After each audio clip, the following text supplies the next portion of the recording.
Judaïsme contre sionisme d'Emmanuel Levin, la voix d'un prophète en Israël. Grand A, Sefer Da'at HaRabbanim, recueil de lettres de grands rabbins hostiles au sionisme, publié par Abraham Baruch Steinberg, Varsovie 1902, suite. Introduction. Le prophète Jérémie, devant les égarements des hommes de sa génération, s'était exclamé, chapitre 10, versets 19 à 21. « Malheur à moi, je subis un désastre. Ma plaie est incurable, et je dis, c'est une calamité qui m'arrive. La supporterai-je? Ma tente est détruite, tous mes cordages sont rompus. Mes fils m'ont quitté, ils ne sont plus. Je n'ai personne qui dresse de nouveau ma tente, qui relève mes pavillons. Les bergers ont perdu le sens, ils ne sont pas soucieux de chercher l'Éternel. C'est pour cela qu'ils n'ont point prospéré et que tous leurs troupeaux se dispersent. » Fin de citation. Jérémie prophétisait contre les hommes de sa génération qui s'est laissé prendre par les faux prophètes. C'est exactement ce qui se produit de nouveau dans la génération présente, où nous voyons de nombreuses personnes se laisser emporter par les flots de paroles et de discours des propagandistes sionistes, lesquels ont tous les caractères des faux prophètes d'autrefois.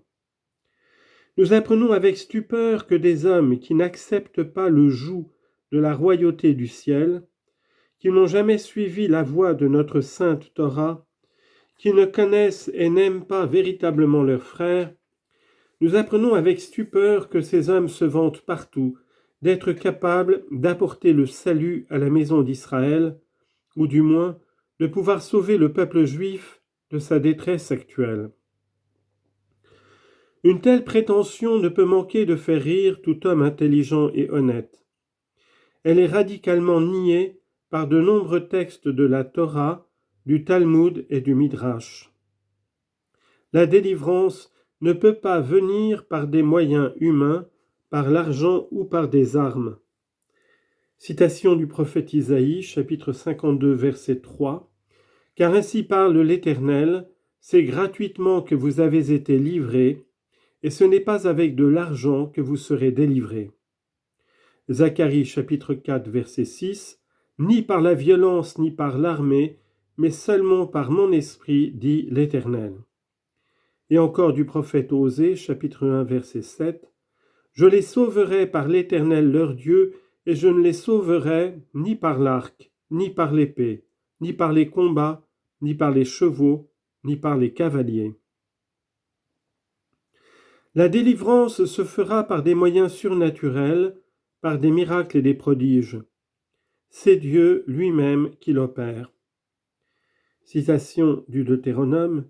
« Lorsque toutes ces choses t'arriveront, la bénédiction et la malédiction que je mets devant toi, si tu les prends à cœur au milieu de toutes les nations chez lesquelles l'Éternel t'aura chassé, si tu reviens à l'Éternel ton Dieu, et si tu obéis à sa voix de tout ton cœur et de toute ton âme, toi et tes enfants, selon tout ce que je prescris aujourd'hui, alors l'Éternel ramènera tes captifs et aura compassion de toi.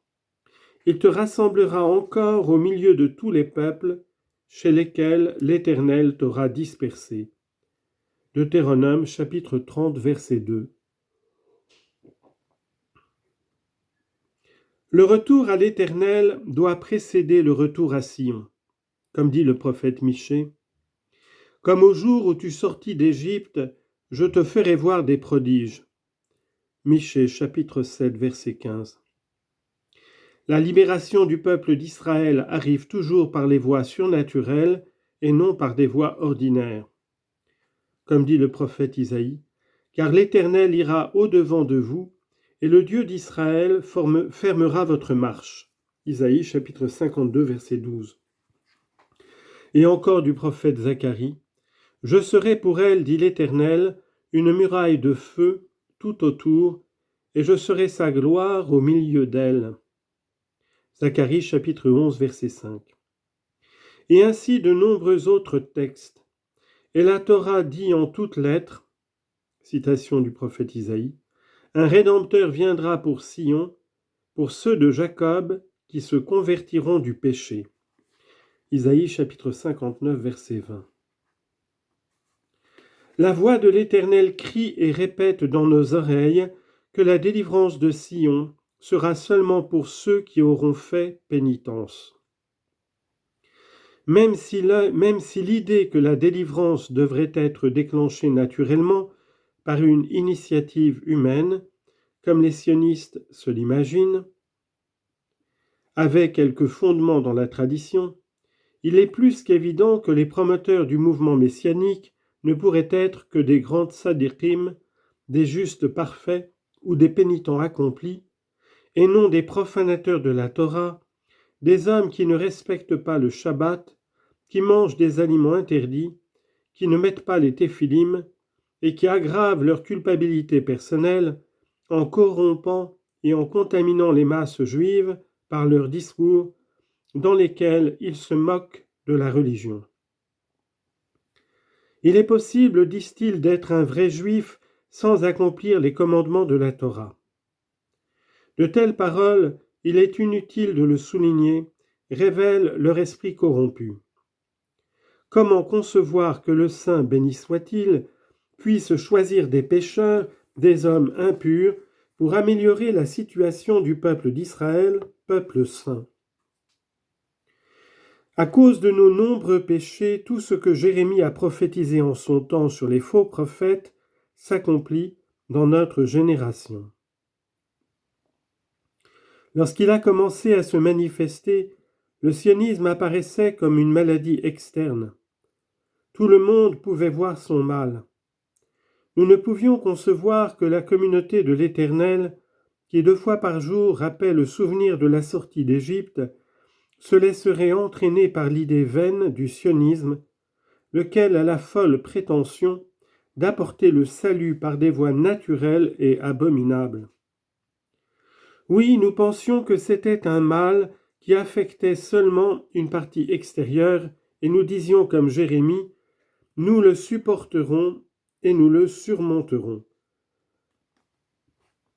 Mais par suite du grand nombre de nos péchés, l'action sioniste, qui est une œuvre satanique, a pris le peuple inculte de court pour recueillir les paroles empoisonnées que les propagandistes sionistes répandent à profusion.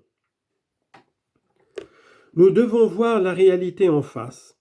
L'idéologie sioniste a le pouvoir d'empoisonner tout le corps d'Israël. Elle a la force de pousser le peuple juif à nier la providence divine et tous les miracles de l'histoire sainte. Le mal qui semblait superficiel est profond. La maladie est plus grave qu'elle n'apparaissait au premier abord. C'est ce que le prophète Jérémie disait, « Ma plaie est incurable » et encore « Ma tente est saccagée ». Tout ce que Jérémie a prédit en son temps se réalise aujourd'hui, à cause de nos péchés. Les sionistes dévastent la tente de la Torah, les synagogues et les maisons d'études dans lesquelles ils font irruption. Ces faux prophètes promettent du bon au peuple, ils jouent avec les paroles de la Torah, ils les interprètent et les utilisent d'une manière honteuse, ils rejettent tous les sages d'Israël, et ils mettent à leur place les fondateurs du sionisme qu'ils considèrent comme les sauveurs d'Israël. Ils méprisent la Sainte Torah et ses mitzvot. Ils nient Dieu qui seul sauve de la détresse. Ils jettent leur regard sur les bienfaiteurs des institutions religieuses, ils tentent de les séduire, ils essaient de miner leur foi afin qu'ils ne soutiennent plus les œuvres de la Torah et donnent leur argent pour l'organisation sioniste. C'est ce que le prophète Jérémie entendait en disant « Ils ont rompu tous mes cordages ». Et par le souffle de leur bouche, par leurs propos insidieux, les propagandistes sionistes éloignent les jeunes gens de l'étude de la Torah, ils les débauchent et les entraînent chez l'étrangère, citation des Proverbes, l'étrangère qui emploie des paroles doucereuses, qui abandonne l'habit ami de sa jeunesse et qui oublie l'alliance de son Dieu. Sa maison penche vers la mort et sa route mène chez les morts. Aucun de ceux qui vont à elle ne revient et ne retrouve les sentiers de la vie.